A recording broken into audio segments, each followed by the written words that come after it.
Once again, you have reached PayDirt. I'm your host, Brandon Harry, a.k.a. B-Dirt, with your host, Pay Saunders. What's good, Pay? Man, we are, 7 days away from the greatest sports day of the year. I can't be too upset about that. 7 days away from the greatest sports day of the year. I got nothing. The NBA season officially starts, unofficially, officially, and you got football on Christmas. Football on Christmas is a game changer. Yeah, it's a game changer. I like the NBA games. They always have good matchups on Christmas, but football is like chef's kiss, man. Yeah, always the cherry on top. Yeah. I'm sorry. And if NBA I used to rock with the NBA so hard on Christmas until the NFL showed up. Like, I didn't even watch 1 minute last year. I don't think I'm gonna do it again. Listen, the one thing I always kind of look forward to on those Christmas games, and I know you are a fellow sneakerhead, always seeing some good sneakers on Christmas Day, though. The red and greens do go hard. I do look forward to those for sure. All right, Pay. Well, let's get into last week. Another 4-2. Seattle did us dirty there at the end. That would have been a nice win for us. But listen, we're still hanging over that 60% mark. We're officially 39-25 on the year for 61% winning percentage. Doing pretty good. I'd like to keep saying every week.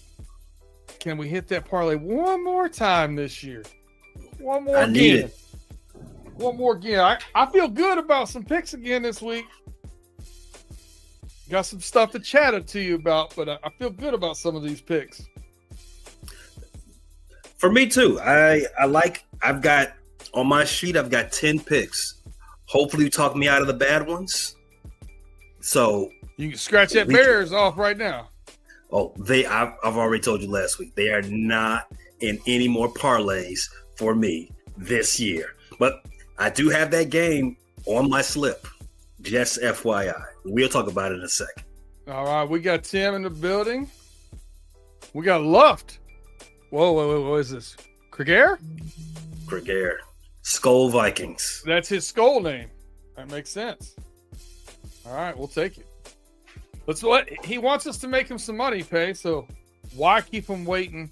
Let's bring the board in. Once again, we're taking our numbers off of DraftKings as they sit on Wednesday night.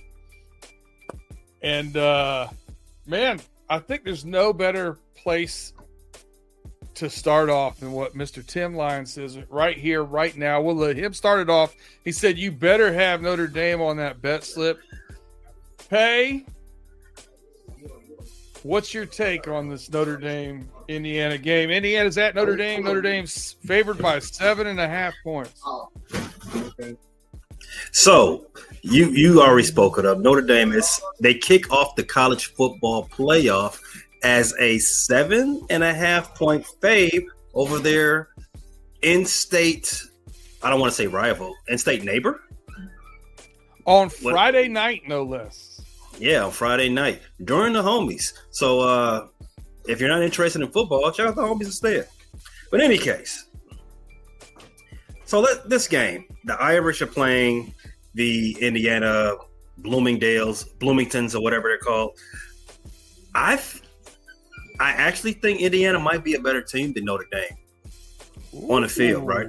Maybe not on paper, but on field, I think they might be a little bit better.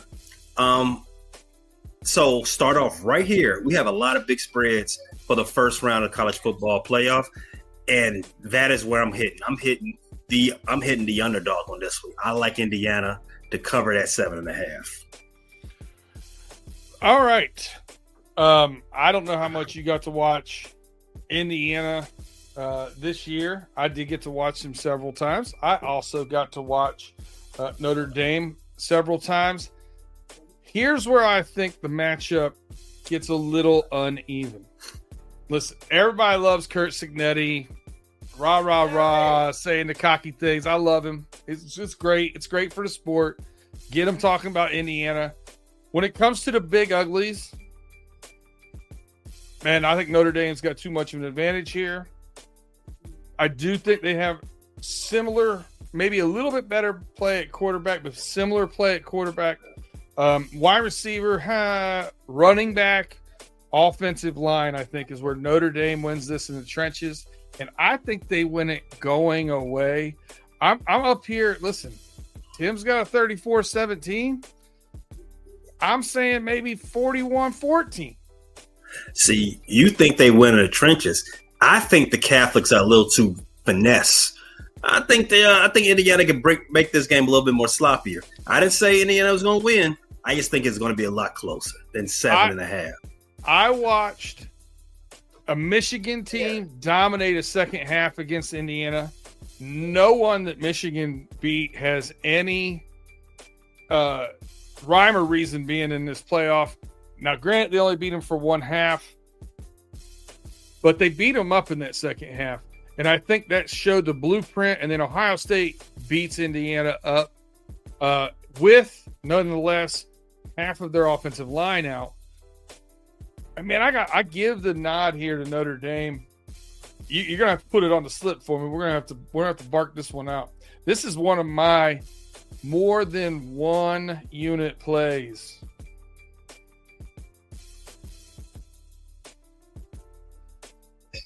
And you know how we feel about more than one units. I kind of okay. We'll talk about this at the end. All right, we both differ on this one. Cool with it. Let's move to the next one. All right, so we got SMU going to Happy Valley and playing the Penn State Nittany Lions. The Nittany Lions are favored by 8.5. The over/under 54.5. I'm gonna actually reference something that you spoke about on an NFL game, and you talked about when there's adverse weather. It normally tends to advantage offense because they can make that one cut and go. I don't know that the Penn State SMU, I don't know how that's going to go as far as points. Every time I think I figured Penn State out, they show me a different side of how they're going to play. And I don't trust James Franklin in big games, obviously. But that over 54.5, is that too many? Or is that achievable by these two teams? You're reading my mind, baby. We've done too many shows together. I am definitely hitting that over. I like this game. They go right over that 54. I think that's right perfect. I think it's very respectful for what these two officers are going to do. And you already spoke to the inclement weather.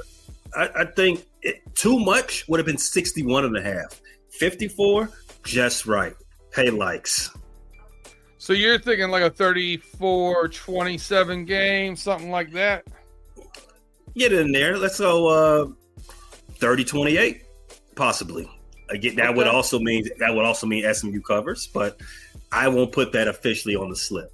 But I do like the over. You trust the over more than you trust the SMU. I do. SMU started off against Clemson. It looked like the lights were too bright, right? And then you started seeing them getting their sea legs under them. They showed that speed and athleticism they possess on the offensive side of the ball. I expect them to start off a little bit faster in this game now that they've played in that big game environment. Happy Valley is a tough place to play. It's a weird place to play. It is going to be cold for those guys. But, man, that speed can't be replicated. And I think they're going to put some points on the board. I think Penn State still wins this one, but I like that over as well. Yeah, Pony Express, dial it up. All right, so that's a noon Saturday game. Oh, this is great. I love this slate. 4:00, we've got Clemson at Texas. Texas is favored by 12 points in this game. Over/unders 52. Man, oh man, oh man. Do you think Dabo Swinney can dial something up here to keep this game close? I actually like Clemson to keep this game more than close. I would not be shocked if Dabo and his troops pulled this game out. Listen, the worst thing you could do is not examine the whole report card when you're doing stuff like this, or when you're just grading a team on his merit, right? Mm-hmm. So I actually think what I'm about to say, I run counter to what I'm about to say most cases. However, this is win or go home and things of that nature. Things get a little freaky. The last time we saw Texas, they didn't look too hot. You and Big G have been climbing up on Quinn Ewers' back all year. Don't trust him. Not a big game performer. There's Oregon thinks they can woo him away from Texas because he ain't going to the league. And I'm agreeing with you now after what I saw him against Georgia. Now, Clemson's not Georgia. Yes, I get that. But Clemson ain't no pushover. They could do some things against Texas. Against Texas quarterback Quinn Ewers. Now, if you ask me, if you told me that Arch Manning was going to be a very featured player in this game, maybe I would lean more to Texas. Maybe I would lean more to Texas covering at 12. But right now, the way I'm feeling, my mojo on this game, Clemson as a 12-point dog, you know how I feel about big spreads like that. I'm going for Clemson. Give me those points. Yeah, and their quarterback has been playing good recently. Cade Klub something, right? Klubnik. Mm-hmm. Klubnik. I don't know. Kubiak. That's what. Yeah, sure. So he's been playing good recently. I could see this. You could talk me into this. I had this as a stay away game for me because, well, mostly because I don't want to root for either one of these teams. And that's sometimes the God's honest truth. You know what I mean? If it wasn't obvious for me to who I should put my money on, I wasn't going to look for which one of these two teams I was going to root for. I'm not rooting for any. I'm rooting for the cash. Yeah, greenbacks. You might be able to talk me into this when we get down to it. I'm gonna be honest with you. The next game, we got Tennessee Volunteers going to Ohio State, take on the Buckeyes. The Buckeyes are favored by 7.5 points. Over under 46.5. Hold on before we go to that game. If you like Clemson and you think they got a chance of winning, what about a little side, unit on that plus 350? Is that enough? Is that enough to entice you? Not in the parlay, like a side. No. That's smart. That's smart gambling advice. If you feel that boldly, you can play it in a parlay, but you also got to play it straight up. You got to, and you take it as you said on the money line. You go that money line, 3.5 times your bet. That just piqued my interest as I was looking down there. I apologize. But yes, back to exactly Tennessee's right. plus 7.5, over under 46.5. Listen, my favorite part about this game, Tennessee goes into Ohio State, and you've seen out there in the social media, if you're out in college football ranks, in any groups and social media out there, you've seen that Tennessee has figured out that the Olentangy River is very close to the stadium. And they've got plans on taking a goalpost to it. They ain't planting no flags, Pay. They're taking a goalpost to the Olentangy River. Do you think they can get it done? I bet if you've been paying attention this far, thank you for watching the show. But there is a theme here. I like the dogs. I like them all. These spreads, these lines are way too high. Tennessee, I like them more than just the cover. I think they can win. Tennessee can run the ball. They can do some things to Ohio State. They can do some things to Ohio State's defense. They can do some things to Ohio State's offense. Not only can they run the ball, they profile as a legit SEC team too, right? So it's a different type of challenge that Ryan Day, the battled Ryan Day. Like what has his life been the last 10 days? You think he's been focused on this game? I don't think so. I think he's focused on, the police outside of his house. Yeah, he got eviction notices and all these things coming up. They may not be super focused up there in Columbus. It might be the writing might be on the wall. Ryan Day, I don't think there's anything he can do to save his job short of a national championship. And this is one of the worst draws he could have in the first round. A legit SEC team that can actually power run you to death. Hey, those goalposts, you better staple them. You better reinforce them because they coming up out the ground. All right, so I'm looking at this matchup. Tennessee, you're right, runs the ball very effectively. Look at the last time we saw Ohio State on the field. Michigan was running the ball and nothing else. 60 yards passing. Tennessee at least has the athletes on the outside that you got to stay honest with. I think Ohio State's offensive line being so down, and this is one of those things that you start talking about. How does the transfer portal change things? Overall, I think a lot of these teams start with, like I think Ohio State started with, probably the most talented team in the nation. They really did. But when you lose 3 starting offensive linemen, you start not having that depth at backup because those people can now transfer out into the transfer portal and go somewhere else and start. So you're starting to see that's where this is really getting effective. If you start having nicked up injuries, it's going to be just like the NFL now. You need to be healthy going into it. Ohio State's not healthy. And Kirk Herbstreit made mention that this is going to be the one game where the home fans will probably boo their team in this first time of an NCAA 12-team playoffs. And I don't think he's wrong. Also, insult to injury, Kirk Herbstreit's son committed to Michigan this past week. I'm just saying, kind of funny. Ouch. Things aren't going well in Columbus. Man, it would take a lot, I think, for them to right the ship. Could they pull off this win? Possibly, but not by 7.5. I love the hook. Give me a Tennessee Vols plus 7.5 as well. You said you like the under too? No, I said give me Tennessee plus 7.5 as well. Okay, all right. I think the over-under I think it's a pretty solid over-under. I don't expect this game to be that 57, 58-point scoring game. I think it's going to be in that, 24-20 realm, 27-24 minutes. I don't feel comfortable with that one.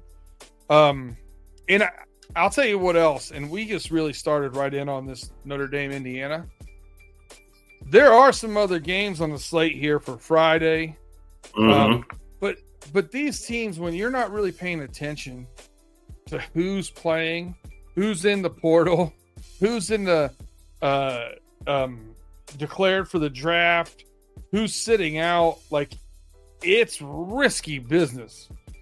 I'm really focused on this playoff and only this playoff because I know what Michigan has going on, and there's so many guys sitting out. There's other guys in the portal. Whole bunch of more guys coming.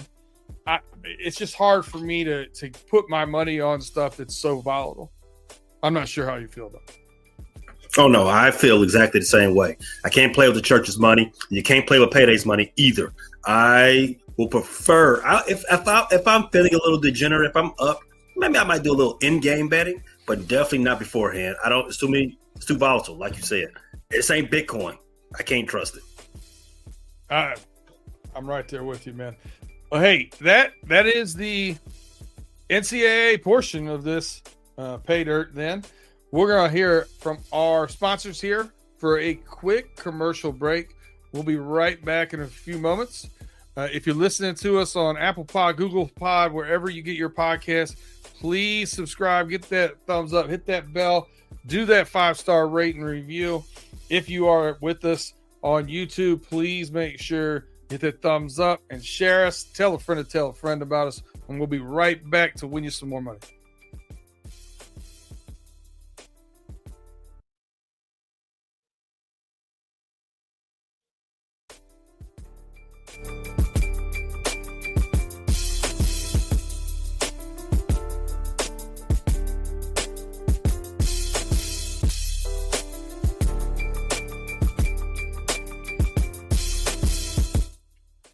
Once again, you're back with PayDirt. I always have to wait until I hear those high notes hit, man. God, love those.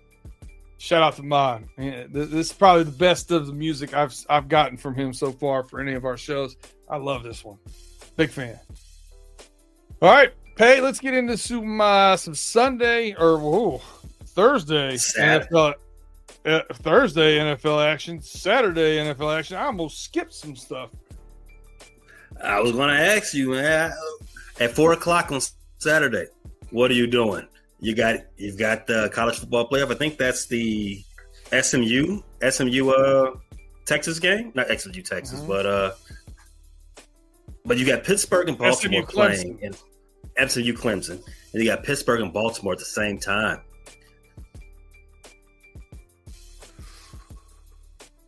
No, SMU's Penn State early, Clemson, Texas later, right? And then you got that's right. Then you got the Ravens Steelers. Do you have any thoughts about the Thursday night game, the Broncos at the Chargers? Actually, I do.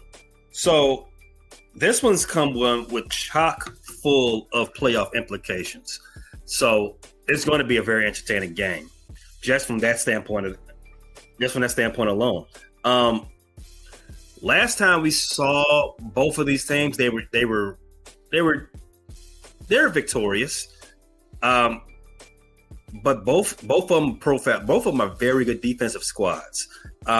Denver Broncos, they've had a couple of injuries from their running backs, so they might be a little bit of food for the Chargers. However, the Chargers have also had a couple of injuries with their running back, J.K. Dobbins. He's on the IR right now.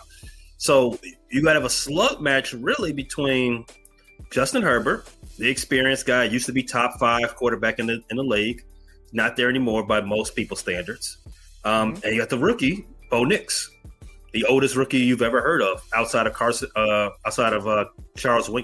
Winkie.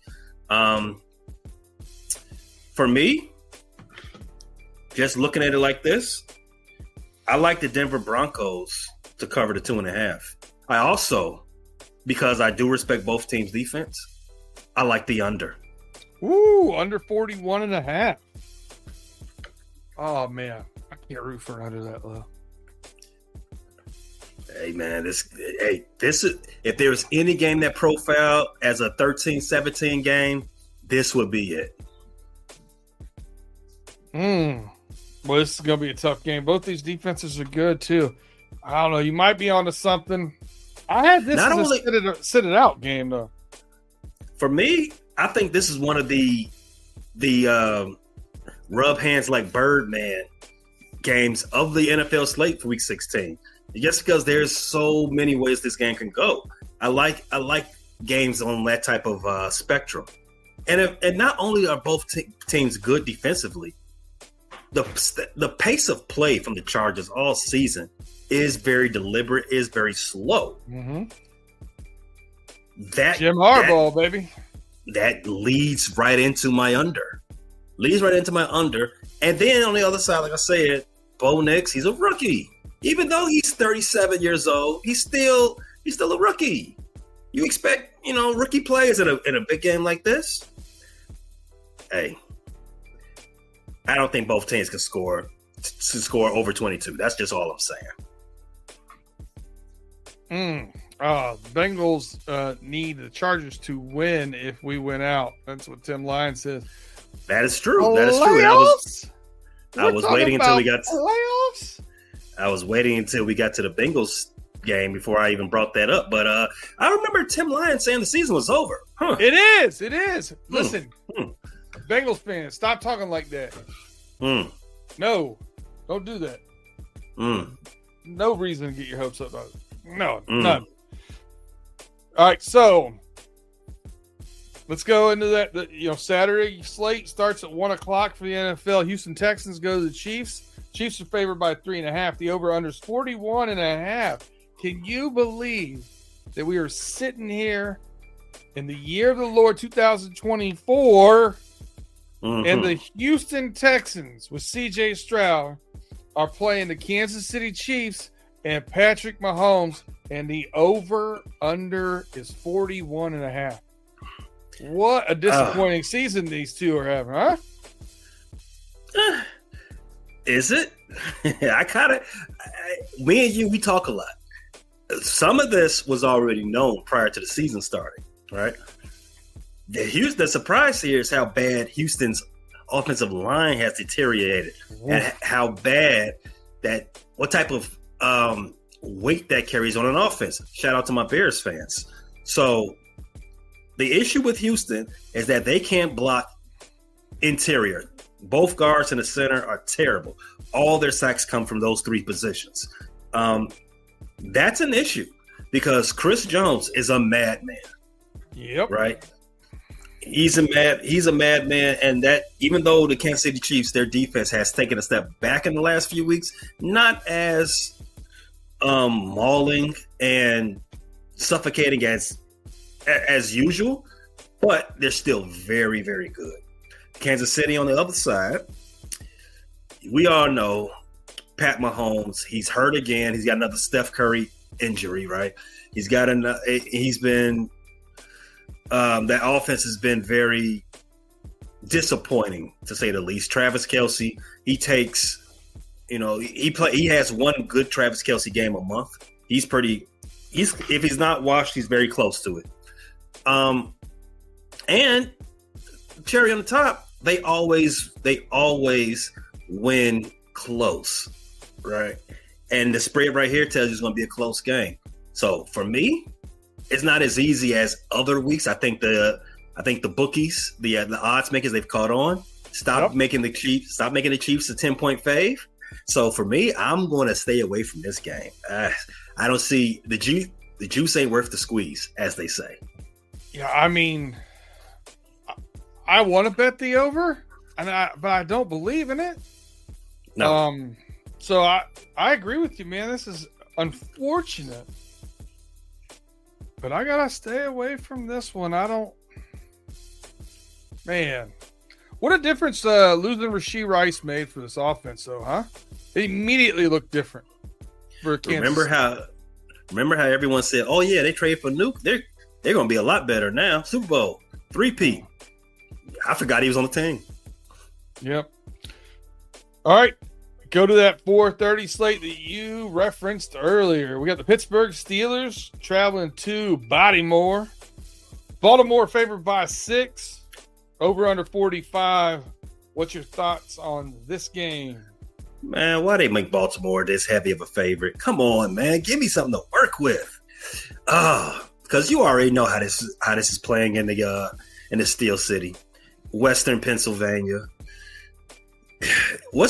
Tomlin has an incredible record as a big underdog. The only thing here is, will TJ Watt play? Because that record that I just referenced, it's on the opposite end of the spectrum when TJ Watt does not play. Mm-hmm. I think they're 1-10 in games in his career when he doesn't play, something to that effect. So I think that's the key to the game. Baltimore needs to win this game if they want any shot of not being a wild card team.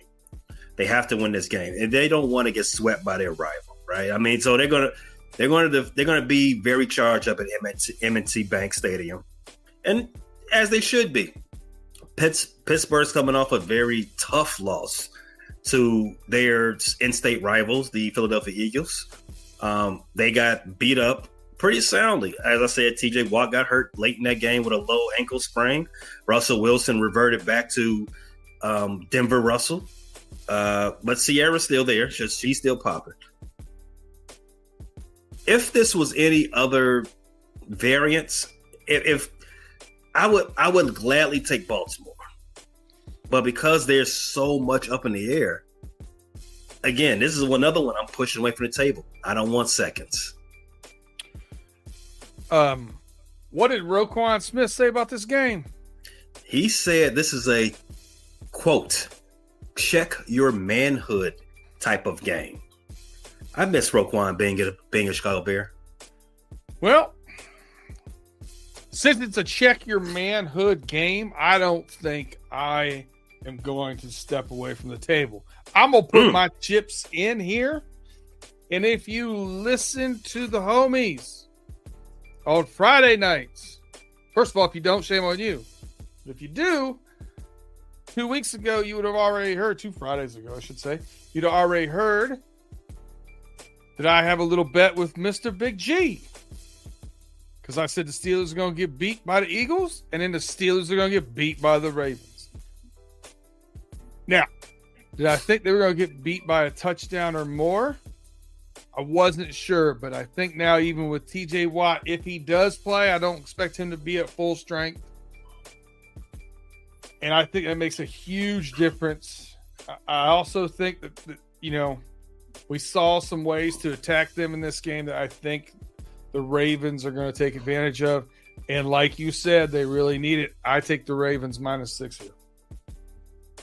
Yeah, I don't think it makes a difference if TJ Watt is banged up. That man is the best defensive player in the league. Banged up, healthy, high off Red Bulls and Colombian Bam Bam.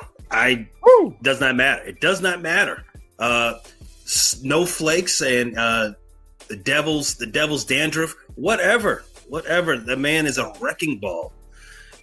If he plays, I'm definitely staying away from this game. If he does it, I'm 4 units on Baltimore. I feel like you were talking about LT, not TJ.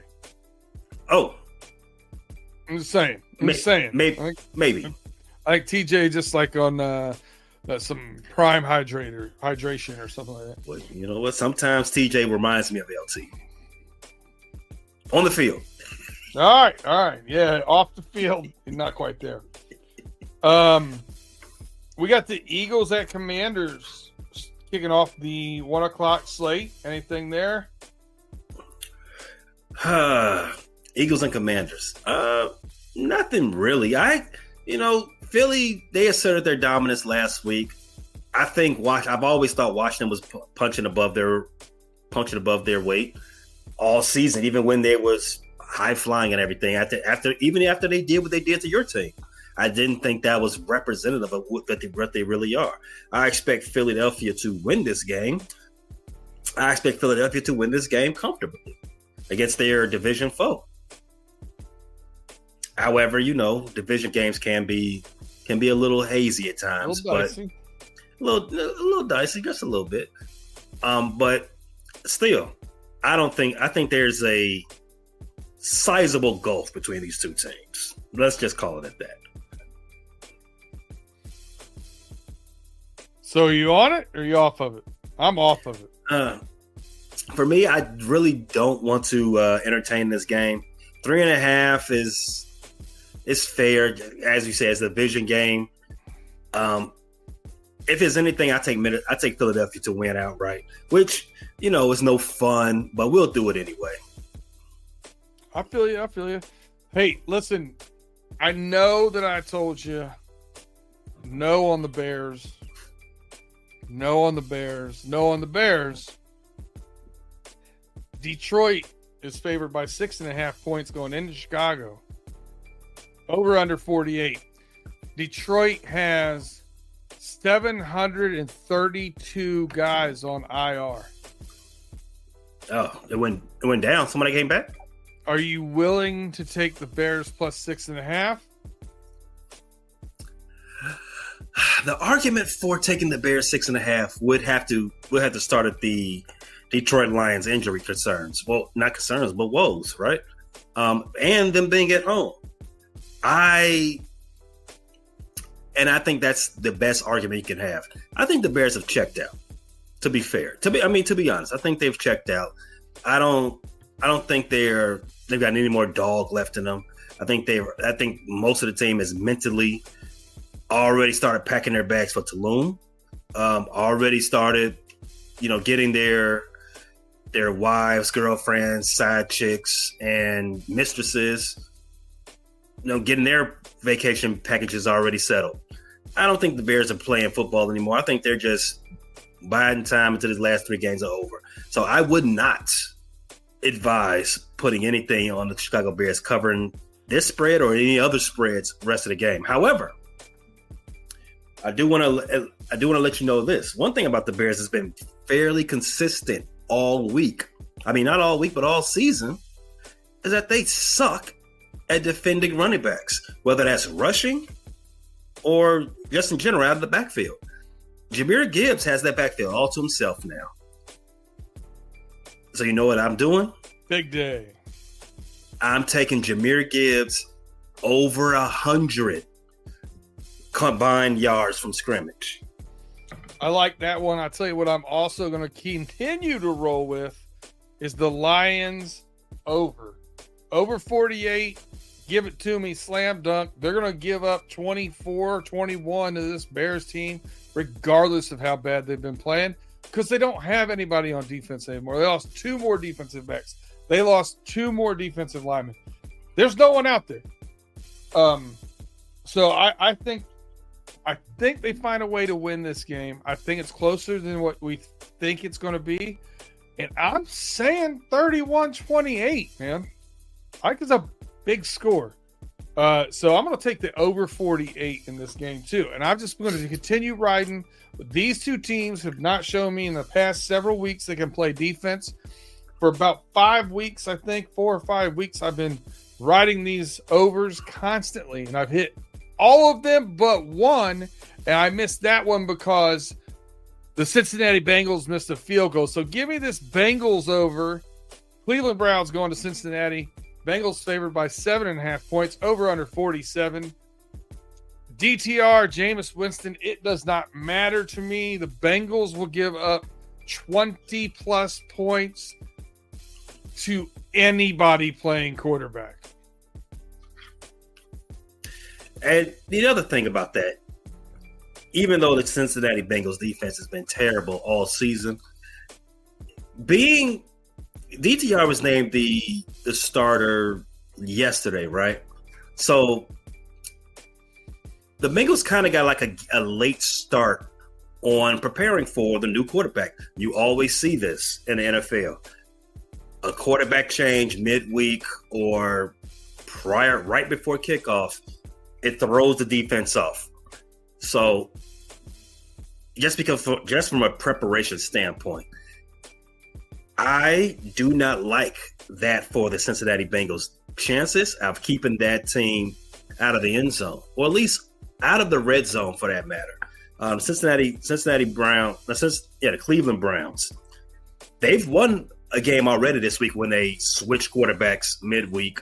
Well, had a surprise quarterback start, and then what happened? They won the next game, and it was a better team than the Cincinnati Bengals. They beat the Baltimore Ravens. Same instance. So can they do it again? What did they do all last year? They won with whomever quarterback was starting. I have supreme confidence they can do it again. Not to the point where I go bet that they'll win the game. I mean, because, any given Sunday, things happen, right? And Cincinnati's still playing for a playoff berth. So while I won't go on a limb and say Cleveland will win this game, I can't imagine that they keep it closer than 8 points.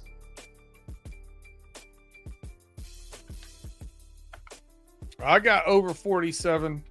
I'm not going to ride with you on that plus 7.5. But Tim Lyons asked over under betting on this only, not the Bengals to win and cover right. Same thing with the Bengals and the Detroit Lions. They have both shown me two things. They've both shown me that they cannot be trusted on defense right now, whether it's because of injuries or players or scheme or whatever it might be. But they've also taught me that I cannot count out either one of their elite offenses. They have playmakers. They have good quarterback play. And they're going to put some points on the board, man. And both of these teams, if they get behind, will slang the pill. So I'm taking the over in the Bengals and the Lions games, probably the rest of the season. I do like the Bengals to win the game straight up. It might be a little bit more contentious, is what I'm saying, because as you said, the word of the day, untrustworthy for either one of those teams. I'll take the Bengals to win straight up. All right, you're putting a lot of bets on the slip here. Oh yeah, we got a lot of work to do, B. All right, what else are you looking at in these games here? We got Rams at Jets. We got Cardinals at Panthers. Oof. Have you given up on the Panthers being better than theirs? Than you thought they were going to be yet? Well, all right. So a recap: when we were talking futures before in the beginning of the season, I said, watch out for those Panthers. They're going to be better than what they were last year, and they have been sneaky good. It may not show in the win-loss column, but if you're watching them, you see the progression out of Bryce Young. Chuba Hubbard has been amazing this season. He's been great for my fantasy teams. So they have been better. It just hasn't shown up in the results that you prefer, right? They were favorite last week, as a matter of fact, for the first time in 32 games for them. And you know what I did? I promptly took 3 units on that. Yes, promptly 3 units on the Dallas Cowboys. Throw that in a parlay, and that came home to daddy. So, yes, to answer your question, yes, I am off the Carolina Panthers being a good football team. They are better than last year, though. I'm searching for something else I like in this 1 o'clock window. So there's a few of them here. So how much stock do you put on the Jets showing last week versus what they've shown you all season? Not a ton, because they don't have a lot to play for. And the Rams are one of those hot and cold teams that every other week they look like they can beat anybody in the league. I don't like this at all. Yeah, as you say, a team that does nothing to play for is a very dangerous team. They are at home. The Rams that go all the way across the country to go get to them, or at the 1 o'clock kickoff. You know how that is. The Jets, they did have a great game last week. Aaron Rodgers would look like MVP Rodgers. The Rams they're forming into shape. They still have something to play for in the playoffs. All that being said, 3.5 for the home team. A little interesting. I'm not going to just put it out there. A little interesting. I'm gonna leave it off the slip. But think about it for a second. I can't, man. Nothing in these 1 o'clock slates. The Giants at the Falcons. No, thank you. The Titans, the Colts. No, thank you.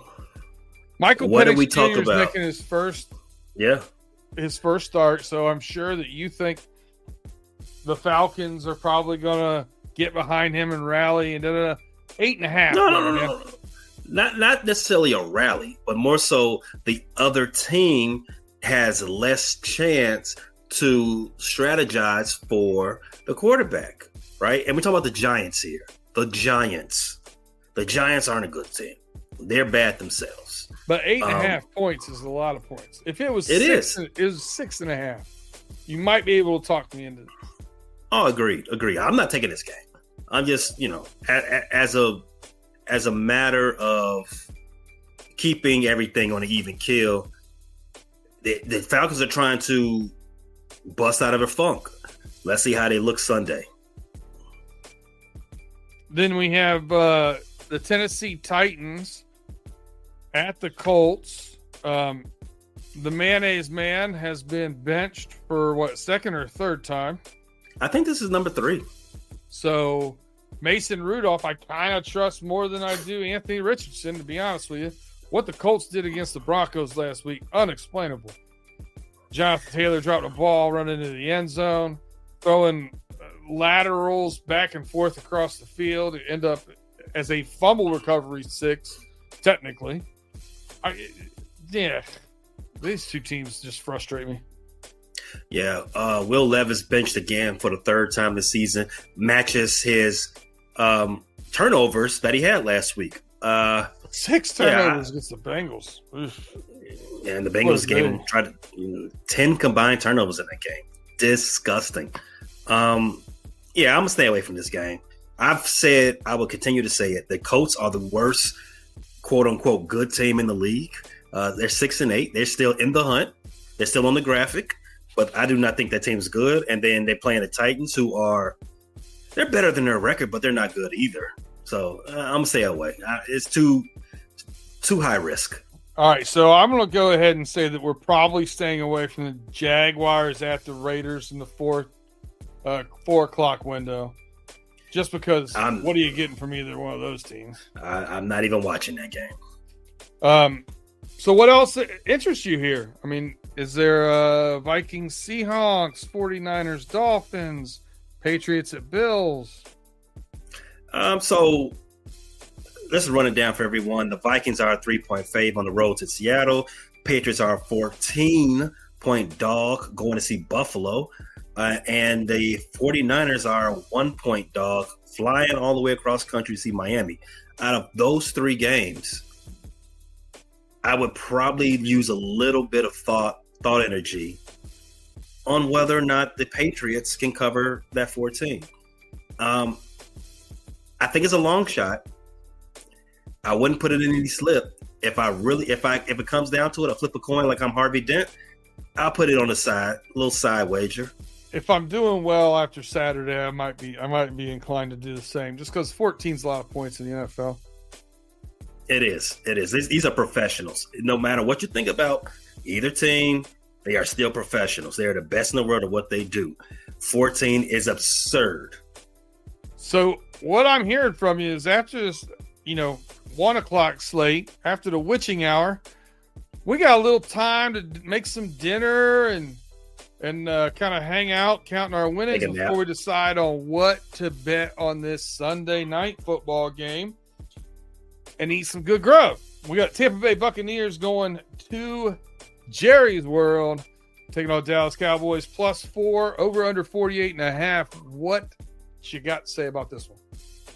Oh yeah, Baker's teed up right now, man. Baker is on a roll. The Tampa Bay Buccaneers, the Buccaneers are a dangerous team in the NFC. They can beat anybody. If you don't believe me, one of those losses the Detroit Lions have came to them. When the Lions were at full strength. Yes, they are not to be trifled with. Dallas Cowboys, they're going to be some poo underneath the Buccaneers' boot. I like the Buccaneers to cover that 4, and I like the over as well, 48.5. They can put some points up on. They can score some points on Big D. Hey yo. Hey, how about it now? How about them Cowboys scoring on Big D? So I'm looking here since Cooper Rush came into the game here against the Commanders. The Cowboys have scored 34, 27, 20, and 30. I'm going to go ahead and put that in the calculator and say that's just shy of 30 points a game. If they're going to score 20 points a game, I'm taking that over all day long. I like over 48.5. I'm riding with you on that one, B. Oh, my. One more game in the Week 16 slate. We got the Saints at the Packers. Monday Night Football. I hate Monday Night Football after the last Monday Night Football. And I hate the Packers. So they are also a 14-point fave. For me, I see nothing in this game that tickles my fancy. I think I'm gonna abstain from this one. I'll be asleep by halftime. Let me know what happens. Hopefully all 3 of my fantasy teams have survived, and I will also be asleep. Yeah, you got to wake up to do the no cap recap. Dang it, I forgot. Set that alarm, baby. Yeah. All right, we got 14 of these, and we got to start whittling them down. The rule of thumb basically is if neither one of us are willing to get off a bet, we get off of both of them. Notre Dame, Indiana, sayonara. Let's go. Battle of Indiana has to be fought elsewhere. All right, that gets us down to 12. Should I recap the college games that we picked? Let's go. We got the over 54.5 on the SMU Penn State, Clemson +12, Tennessee +7.5. Just those 3 remain. How do you feel? I think I like Tennessee the best out of that. Really? I'd have said the over. I like that one the best. All right, so then let's get rid of Clemson. Ta-da! All right. All right. Boom, boom. All right, so let's go do to it. the next 3 bets and do it the same way. All right. NFL. We got the under 41.5. I know how you feel about unders. In that same game, Denver Broncos plus 2.5 over the LA Chargers, and the Philadelphia Eagles money line against those DC Commandos. I like the Eagles money line. Yeah, I think that's easy cake, right? That's easy. Yeah. So, how do we feel about the Broncos taking care of business versus the LA Chargers and the total under 41.5? Which one do you like better out of those two? I like the under, to be honest with you. All right, let the Broncos slide. You know what? I answered that question wrong. I like it because I think that's the more cheeky play, but I think the play that's less risk averse is Broncos plus 2.5. Okay, then get rid of the 41.5. Yeah, I'm coming back. I'm coming back for you though, baby. We gonna talk again. All right. Over 48 for Detroit and Chicago Bears. Cleveland Browns plus 7.5, and over 47 in that same game. Man, I think the over 47 is my take on this one. You like it? I like it. All right.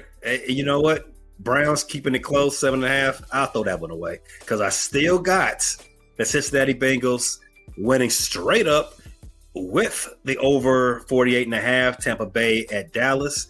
And we have also a side bet with in the Bears game, Jahmyr Gibbs over. This says over 127.5, but also on DraftKings, you can play around with the number a little bit. I have it at over 100. That is plus the over 100 for Jahmyr Gibbs is plus. Give me 1 second. It is minus 340. That's the odds on that one.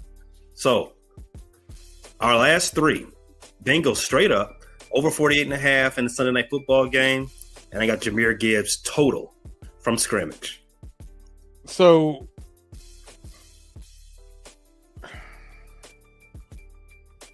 I would get rid of the 2 that got no juice.